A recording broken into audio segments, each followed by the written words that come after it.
আজকে তো পড়াশোনা করেই আসিনি, স্যার তো আজকে প্রচুর পিটাবে। আজকে মনে কপালে কষ্ট আছে রে। আজ পল্লীকে কতই সুন্দর লেগেছে।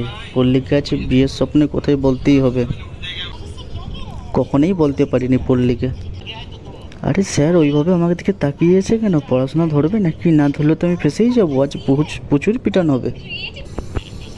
এদিকে এসো পল্লী, তোমাকে একটা কথা বলবো। ঠিক আছে যাচ্ছি।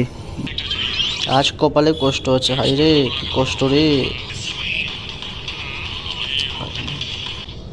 আরে পল্লী, পাঠা যমুনা দেয় জমকে ফুটা, আমি দিই আমার জামাইকে ফুটা, জামাই আমার পাক্কা পাঠা। এমা, এটাকে জামাই ফুটা? তুই জামাইকে ফুটা দিচ্ছিস? আরে মা, এটা হচ্ছে জামাই ষষ্ঠীর জামাই ফুটা। নাও বাবা, তুমি খেয়ে নাও। শাশুড়ি মা, তুমি তো জামাই ফুটা দিলে, তা জামাইয়ের গিফট কোথায়? ও বাবা, তাই তো আমি তো ভুলে গিয়েছিলাম। জামাই